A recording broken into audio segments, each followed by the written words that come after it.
Human smuggling and trafficking is not humane. Illegal immigration funds criminal networks, ruthless gangs, and the flow of deadly drugs. Only by upholding national borders can we break this cycle and establish a real foundation for prosperity. Patriotism is the exact opposite of nationalism. Nationalism is its betrayal.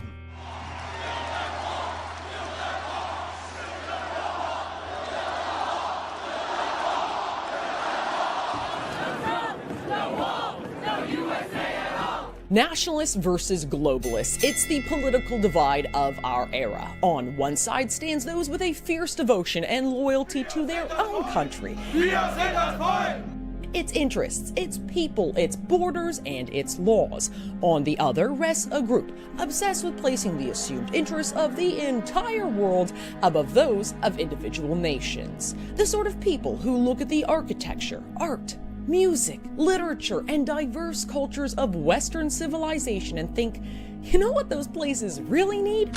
A little enrichment, a la acid attacks, grooming gangs, rape epidemics, Sharia law, and the spectacle of terror. So, who's winning?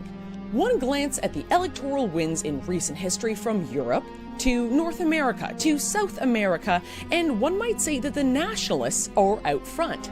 But in this video, I'm going to make the case that Team Globalist is about to eclipse our victorious battles with a single document which spells the final death blow for every signatory nation in this war. I present to you the United Nations Global Compact for Safe, Orderly, and Regular Migration, or as I like to call it, the National Suicide Pact.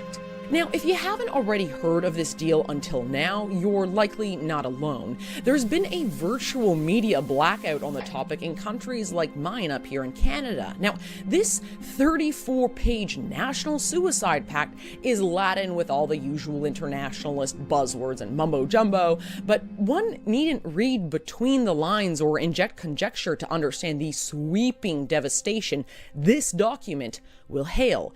In a sentence, this pact makes migration a human right, wherein every signatory nation will de facto and de jure hand over its sovereignty to the unelected and unaccountable United Nations. Don't believe me? See for yourself.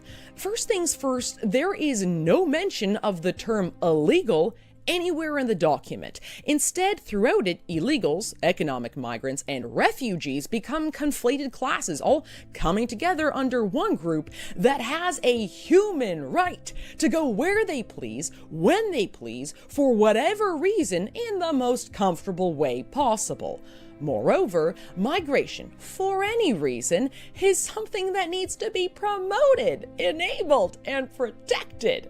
The UN's National Suicide Pact, which almost all UN member states, by the way, will sign in Morocco come early December, is divided into 23 objectives. Here are just a few of the most alarming ones, and you'll forgive me if I summarize, but if you wish to be more thorough, do feel free to pause this video and read for yourself. I'm just not a complete sadist who wishes to drag present company through the globalist wonk word salad. First, signatory states must advertise, actively promote, and enable migration to our countries. This looks like everything from centralized websites detailing how to get into our country to details on how to get a job or free education, not to mention cost of life. Translation, not only are we supposed to erase our borders, but we're supposed to market our open borders to the third world, so that way they can decide who's got the most gibs and where said gibs are easiest to collect. So once we've enticed these blatant economic migrants to choose our country as the most plenteous, well, signatory nations must then ensure smooth sailing to our shores. The pact compels nations to reduce risks and vulnerabilities so-called migrants face at different stages of their journeys into our backyard. Translation: Dinghies, rafts, and long walks to the welfare state are really risky business. Sea vessels and land transport vehicles for mass migrant movement on your dime are coming right up. To boot, nations are expected to provide so-called migrants with info along their journey. Info like what fake refugees' rights are, what sorts of services are available that could benefit them, and do so in a language they understand. Because realistically speaking, what does a taxpayer have to lose by providing a little info on my rights for these precious newcomers? So, after they've been recruited and shipped comfortably to our countries, fully aware of their rights and newfound privileges on our dime, what are we responsible for once they actually arrive? Well, once the migrant masses arrive, signatory nations will commit to all of this. More info about the jackpot they just scored, legal aid, access to work and residence permits, and access to basic services, whatever that means. And it doesn't stop there.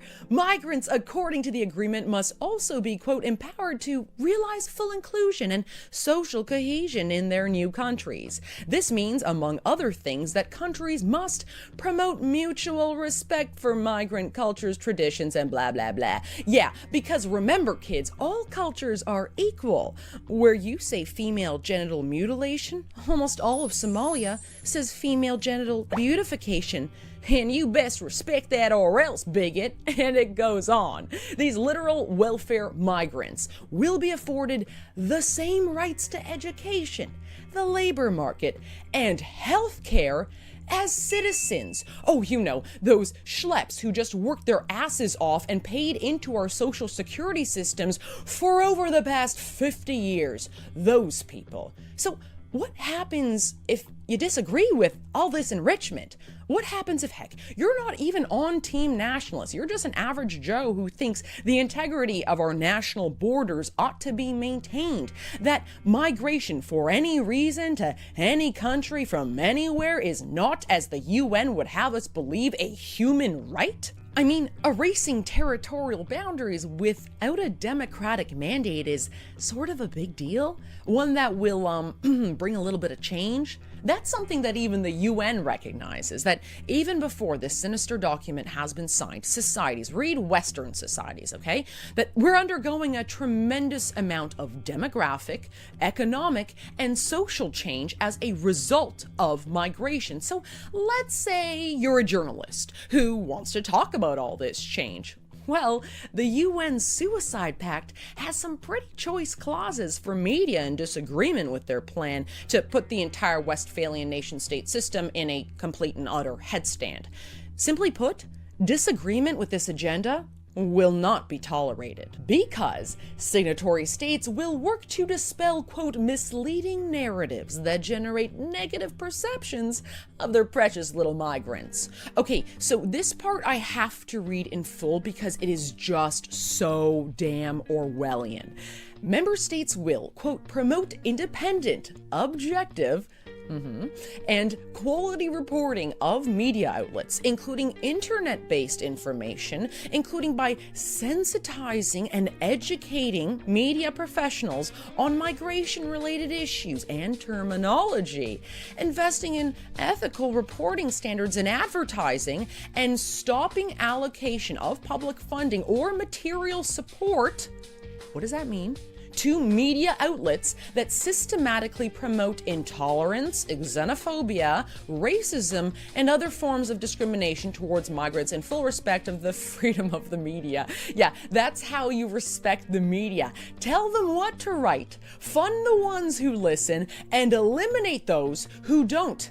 The pact literally compels nations to eliminate all forms of discrimination, condemn and counter expressions, acts, and manifestations of racism, racial discrimination, violence, xenophobia, and related intolerance against all migrants. Note here that the agreement doesn't deign to actually define what constitutes so-called racism or xenophobia, never mind so-called related intolerance, whatever the hell that means. Now, if you're as black-pilled as I am about the prospect of any nation surviving this suicide pact, Here is the silver lining. A handful of based-in red-pilled nations have announced that they will withdraw from this self-slaughter. The US, Hungary, Slovakia, Poland, Austria, and Australia are, at the time of taping this video, the 6 sole states out of the 193 UN member states who have said hard pass to this pact. Now, for my countrymen up here in the Great White North thinking, dear God, help us, yeah.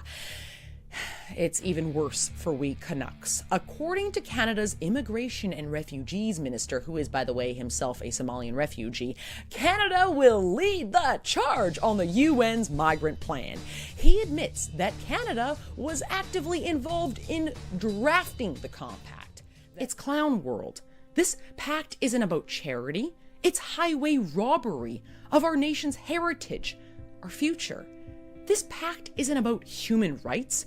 It's about injecting the radical ideas of unelected, unaccountable bureaucrats into the national legislature of countries who were never asked if we wanted to be invaded in the first place.